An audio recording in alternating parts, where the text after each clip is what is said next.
Adrián reivindica la jornada laboral de 4 días 32 horas semanales frente a las 40 actuales y critica que el aumento de productividad de las empresas no se traslade a los salarios. Es el autor del libro Regulación del Trabajo y Política Económica, de cómo los derechos laborales mejoran la economía. El mercado de trabajo español está preparado para la semana laboral de 4 días. Sí. Los datos dicen que en los últimos años ha habido un aumento de la productividad que no se ha trasladado a los salarios.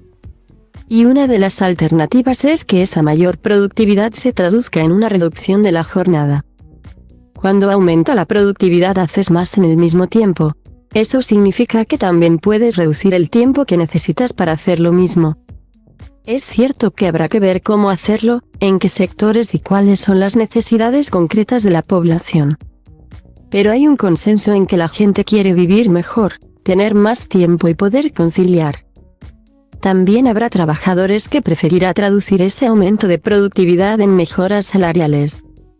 ¿Cómo puedo convencer a mi jefe de que en 4 días seré tan productivo como en 5? Aunque trabajes muchas horas, las últimas horas eres menos productivo. Así que trabajando menos, prescindes de las horas en las que eres menos productivo. También hay que tener en cuenta que estamos en un proceso de modernización tecnológica y de procedimientos. Conforme pasan los años, cada hora de trabajo eres más productivo porque aparece un programa informático que te ayuda a hacer algo más rápido. O porque has mejorado la forma de trabajar. Año a año aumenta la productividad y tenemos que preguntarnos qué hacer con ese incremento. Una respuesta es ser igual de productivos que el año anterior, pero trabajando menos. Hoy en día en 4 días puedes hacer lo mismo que lo que hacías en 5 hace años. Usted defiende que no trabajamos las mismas horas que hace 100 años, trabajamos más. Sí, como nos ha recordado el feminismo, el trabajo remunerado no es el único que existe. También lo es el que se hace en casa cuidando a los hijos o a personas mayores. Antes el modelo decía que el hombre tenía un trabajo remunerado de 40 horas mientras la mujer trabajaba en casa para beneficio de la familia. Actualmente la mujer se ha incorporado al mercado laboral, así que hay que sumar las 40 horas de ella, las que ya trabajaba el hombre y otras 40 de tareas familiares, que es trabajo aunque no esté remunerado. En total son 120 horas frente a las 80 de antes. Eso es lo que está provocando problemas de salud mental y de conciliación. El mercado de trabajo ha resistido bien a la pandemia y ahora a la inflación, baja el paro y nunca había habido tantos cotizantes en la seguridad social. Es tan bueno como parece. Los datos de desempleo son excelentes.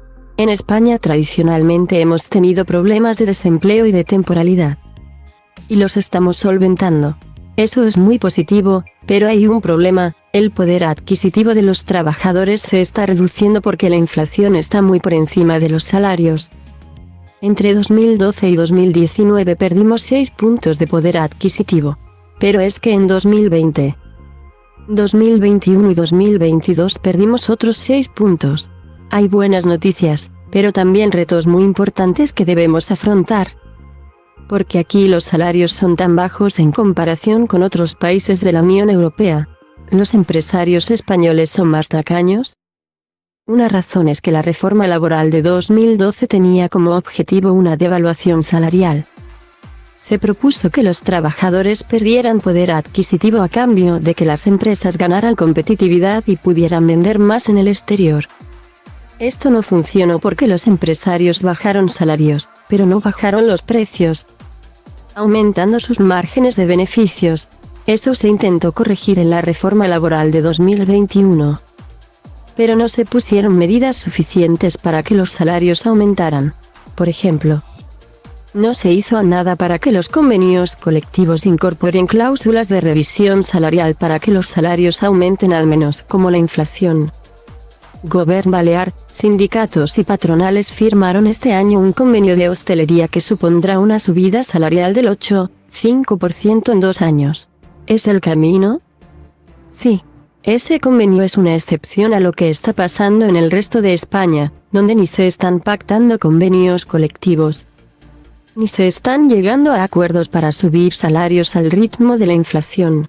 Según datos del Ministerio En 2022 se acordaron solo el 40% de los convenios colectivos que se deberían haber acordado. Hay conflictividad social y no se está pactando. Pero en Baleares sí se ha llegado a un acuerdo con buenos incrementos salariales. Así es como luchas contra la pérdida de poder adquisitivo de los trabajadores y contra la precariedad. También es el camino para tener un modelo turístico de calidad y no de cantidad. Con personal bien retribuido y bien formado. Pese a ello, hoteles, bares y restaurantes tienen serios problemas para encontrar trabajadores cualificados. Tanto en Baleares como en otras zonas turísticas. En Baleares hay un problema de vivienda y la mano de obra tiene que tener un lugar para vivir. Los jóvenes no se pueden independizar, ni siquiera con un trabajo a tiempo completo. Porque no pueden acceder a una vivienda. Y no pueden aspirar a alcanzar una serie de objetivos vitales. Conozco estudios de otros lugares y el riesgo es que decidan no trabajar. Porque voy a trabajar si ese trabajo no me va a dar para vivir. Es un tema de empresarios y del mercado de la vivienda. Que tiene que ofrecer condiciones de vida dignas a los jóvenes y a los trabajadores. Y no es un tema de que las nuevas generaciones son vagos y no quieren trabajar. Eso es falso. Pero racionalmente llega un momento en el que la decisión puede ser la de no trabajar. Esta legislatura el gobierno ha subido el salario mínimo interprofesional hasta los 1,080 euros. ¿Llegaremos a ver un SMI de 1,300 o 1,400 euros? En Francia o Austria existe. Hay que aumentarlo, pero racionalmente, conforme aumente la productividad. Ese aumento se tiene que traducir, no en pérdidas de empleo, sino en una mejor redistribución de los ingresos. En los últimos 30 o 40 años lo que han aumentado son los salarios de los directivos. Así que subir el salario mínimo debería repercutir, o bien en una reducción de salarios de los directivos, o en una reducción del margen de beneficios de la empresa. ¿La inteligencia artificial eliminará puestos de trabajo?